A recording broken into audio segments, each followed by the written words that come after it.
We have with us Dr. Rajesh Upadhyay, past President, Association of Physicians of India. Dr. Upadhyay, this is the second time that you're attending this conference, as I see. So, because last year also I had spoken to you. So, what is your feedback or what are your views regarding this second initiative that we have taken, and how do you think this is going to, set its pace in the next course of Indian CM ecosystem? I think this is a very, very important meeting. And being the second, and the way we have discussed the various issues relating to CMEs, we will today crystallize out the certain recommendations.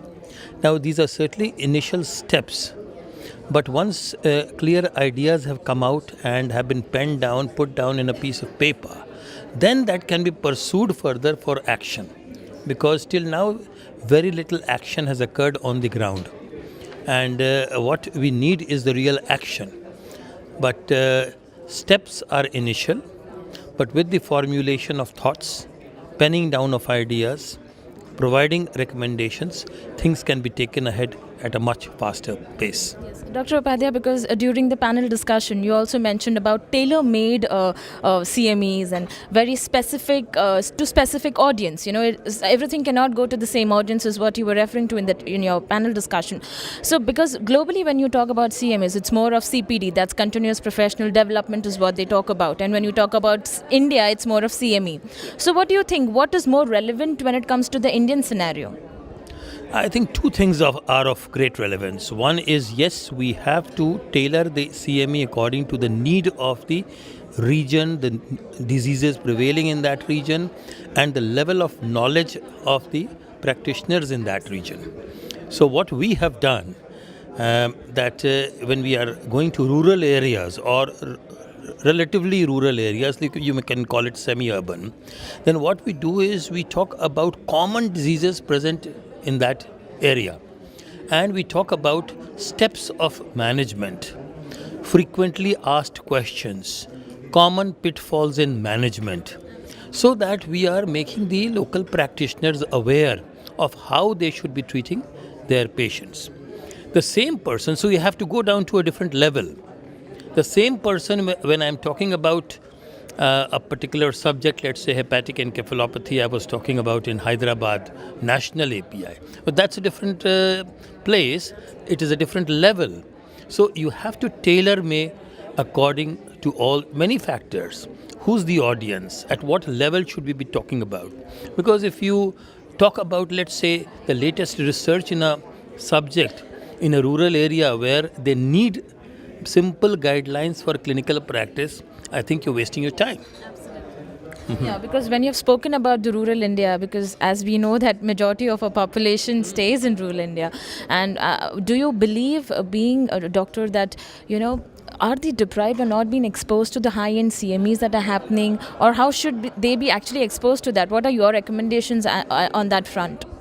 See, I think they are not being exposed to CMEs at all, practically. Because there are fewer doctors, there is a larger population, they are busy in their practice, they do not have time to come out and go to the CMEs. What we really need is, only two things can probably work for them. One is now, 90-95% have access to the mobile phones and the smartphones now. And therefore, the digital CMEs, where they can view it at their leisure time, without any constraint of time, place, etc., would be probably one of the methods. The other, which I have really worked on, but failed to some extent, is bringing out a magazine sort of thing, healthcare magazine, which is talking about, mostly clinical management of diseases in very simple language. So when we're talking about, let's say, a common condition like typhoid fever, we take, instead of giving a whole literature on that, we talk about what are the three cardinal symptoms and signs of the disease, what are you likely to find on clinical examination, what test should you do, and what medicine should you use.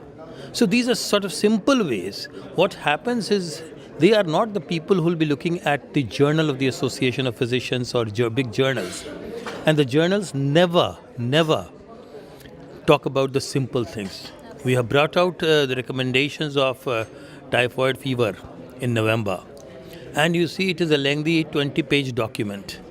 Now, who in the rural area is going to read that? So we need to abridge it to, a flow diagram, a sort of a simple algorithm for management of disease, which can be practically helpful to them.